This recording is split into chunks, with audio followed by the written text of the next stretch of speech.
Hi, my name is Fungi, and I'm going to be showing you how to do the Aptis speaking test. Now, when you get to British Council, they're going to give you a paper which has 5 codes on it, and each code is designated for each section of the exam. When I say section, I'm referring to listening, writing, reading, speaking, and the grammar and vocabulary parts. They will also give you a 6th code, which will be your student code. That student code is what you will place here inside these boxes. As you can see, I've already inputted my student code.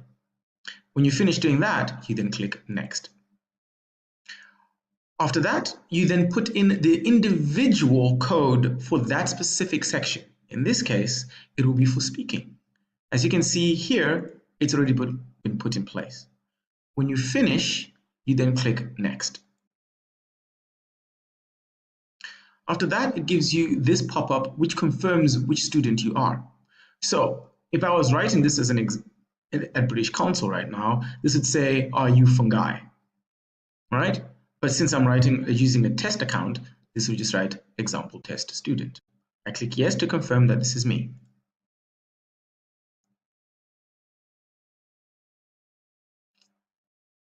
It will then load. Now here, all right, it will begin the introduction. Make sure you read the instructions clearly and you've understood them before you click next, because once you click next, the exam will start. It says the test will take 12 minutes. Now that 12 minutes is not a specific one timer that is counting down from 12 minutes going down to 11, 10, 9, etc. No, it is basically an addition of the length of each recording that you will do in each part. Now the speaking test has got 4 parts. In the first part, there are 3 questions, basic questions. And for each question, you have to speak for 30 seconds. When you're finished, you move to part 2. Part 2 has got 1 photograph, which you have to describe for 45 seconds. Then there are 2 more questions, and each question is also 45 seconds. When you finish that, you move to part 3, which has 2 photographs which you have to compare and contrast. As in, you have to talk about the differences and the similarities between the 2 photographs.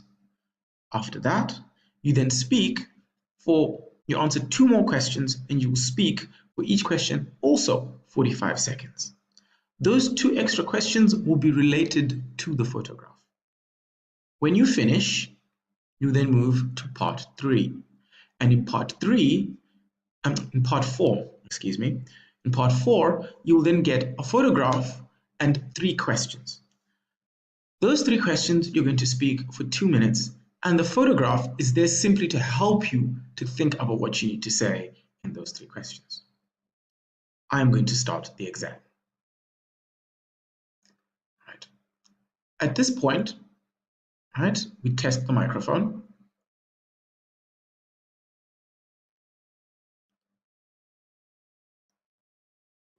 Right. Microphone's working. We then start the test. Okay, pay attention to these instructions,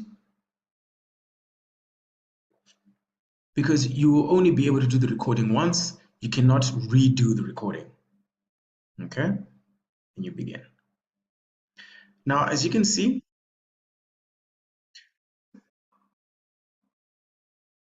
it will read out the instructions to you. Make sure you pay attention. Once it finishes, it will load the question.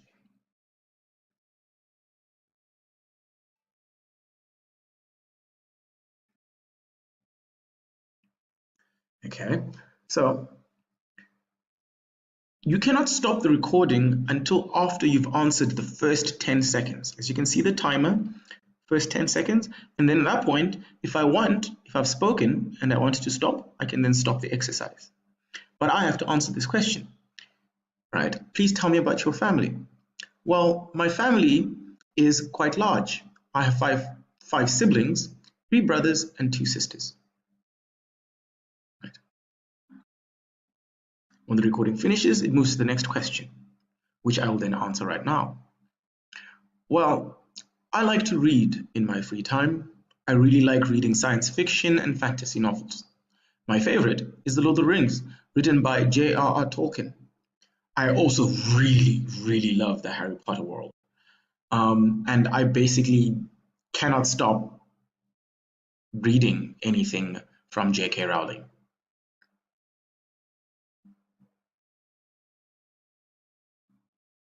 Now, if you've decided that you've spoken for 10 seconds or more than 10 seconds and you don't want to speak for the full 30 seconds or 45 seconds that you have to speak, once the stop button is there and you've spoken and answered your question, you can then click to say you're satisfied. So you click on it, you get a pop-up to say, are you ready? And then you say, okay, and then it moves to the next one.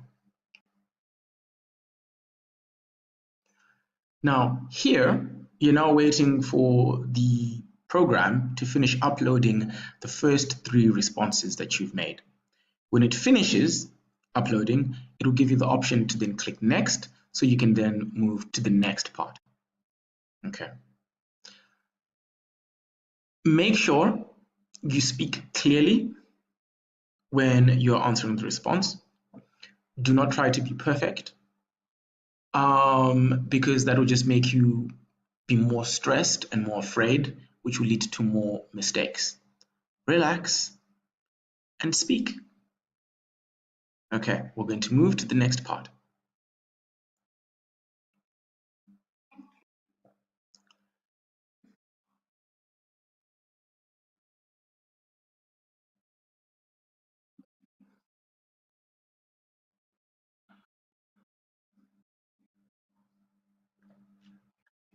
So make sure you read the instructions. The program will move to the pictures shortly. Right. So I will answer this particular question. This picture shows a little girl at what looks like a museum because she is looking at stones and rocks and perhaps bones that have been put inside a display cabinet. There is an older woman with her who perhaps is explaining what she's looking at. The girl is young, short, a blonde, and has her hair in a ponytail. She's also wearing what looks to be a purple maroon dress with a little necklace on her neck.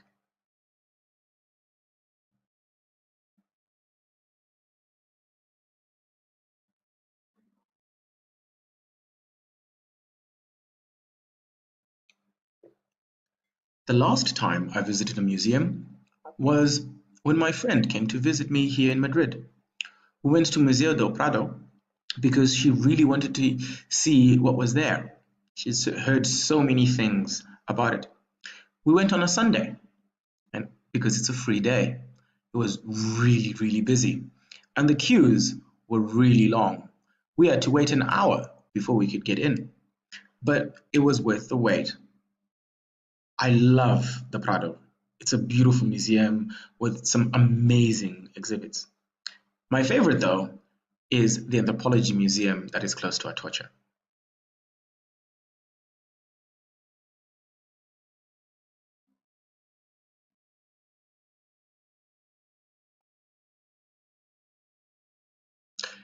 Yes, I think people should pay to go to museums because to locate, to keep, and to maintain all those exhibits costs money. However, I do not think that we should charge everyone a price to go into the museum. Students, for example, young children or even university students or people that are doing research should be allowed to go into the museum for free. But other people, tourists, locals that are just going there for the fun of it and are capable of paying, should pay to get to go into a museum.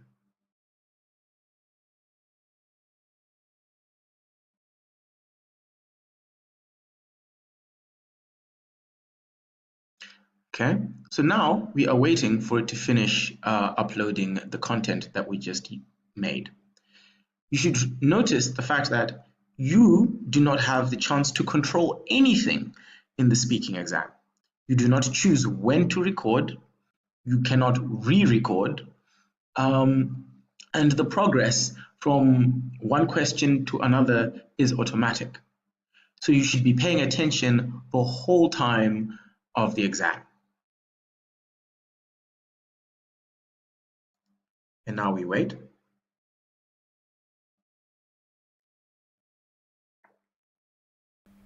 Okay, now we continue to the next part.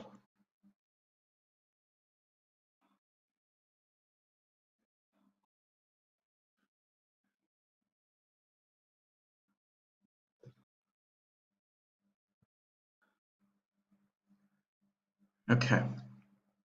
In the first picture, we see two people, a man who's playing golf.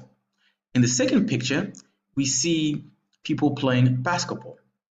In the first picture, there are two people. In the second picture, there are four people. In the first picture, they are on the grass, whilst in the second picture, they are on a basketball court. Both pictures are during the day and are both outside. In the first picture, the man has already hit the ball and looking to see where it goes. In the second picture, the men are jumping in an attempt to catch the ball.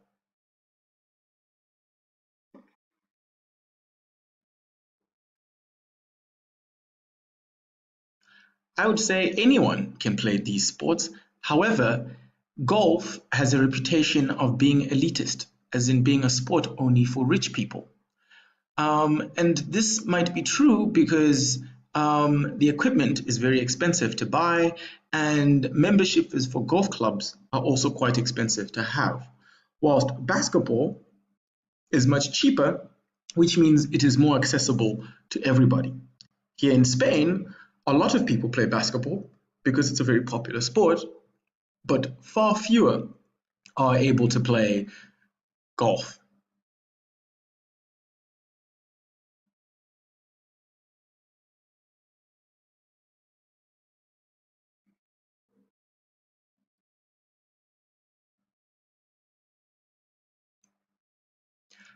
I think golf is much harder to play than basketball, partly because in golf you play by yourself, which means you cannot depend on your teammates, like in basketball, to assist you if you're finding it difficult. Secondly, there is a lot of control and technique that is required to make sure you hit the ball hard enough and accurately enough to make sure it goes the way you want it to go, compared to basketball, where it's much easier to have control. And not everybody has to be the person scoring. You could simply just be a distributor of the ball, which is a simpler task.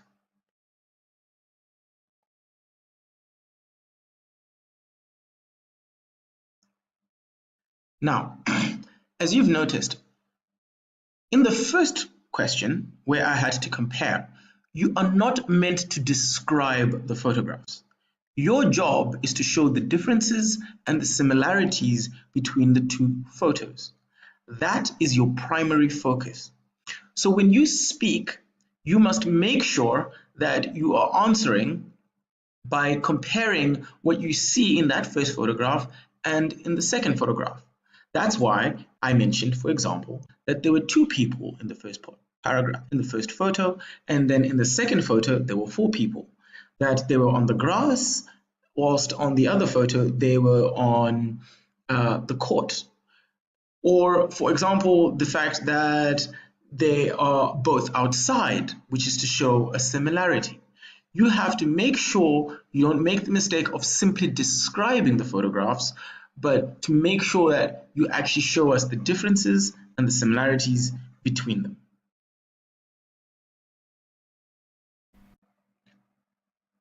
Now we go to the last part. Now, remember, for this part, you have a whole minute for you to prepare. It is very important you use the 1 minute to prepare. Okay? You must write notes answering the questions. You'll be given paper. You should also make sure to bring your own pen for the exam. As you can see, the photograph is not discussed directly. right? They've asked you 3 questions, and the photograph is helping you think about the answer. You have a whole minute for you to be writing your notes. It is very important you utilize it. It is because once you start speaking, you have to speak for 2 whole minutes, answering all 3 questions. And if you don't write any notes, it's very difficult for you to answer and speak for 2 minutes. Right? So it is very, very, very important you utilize this time well. We're going to wait, and then once it starts, we'll then resume.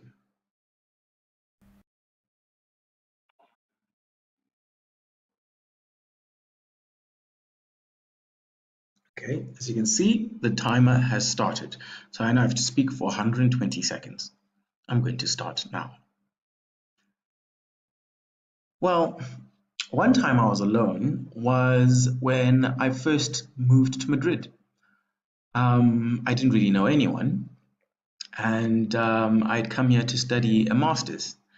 And it was strange moving to a whole new city, country, continent, really, without having the same support I would have had if I was still in my hometown. It was exciting.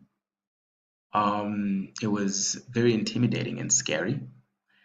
And but eventually it worked out fine.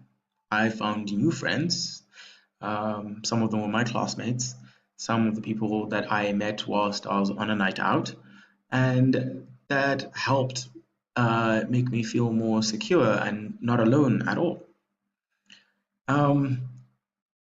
Well, as for how do I pass the time? Well, I'm a big fan of reading, so I read a lot. I also recently subscribed to Netflix, so I watch a lot of movies and TV shows at night in particular. I also go out for like nice long walks. They help me think and clear my head because a healthy head is a healthy life. Don't you agree?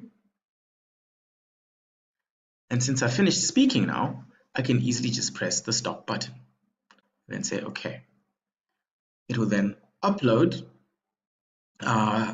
what I just said to the server. When it's finished, it will then confirm that you've finished. Okay, now it confirms that I've finished part 4, and then you have to click finish, and then it says you've submitted your test. When you finish that, you then click finish, and then it gives you back to the original portal. If you're writing this at British Council, it will give you to the original portal, and then you'd then be able to give them a new code to start a different test. I hope this video has been helpful in how to look and how to answer the speaking test. Cheers.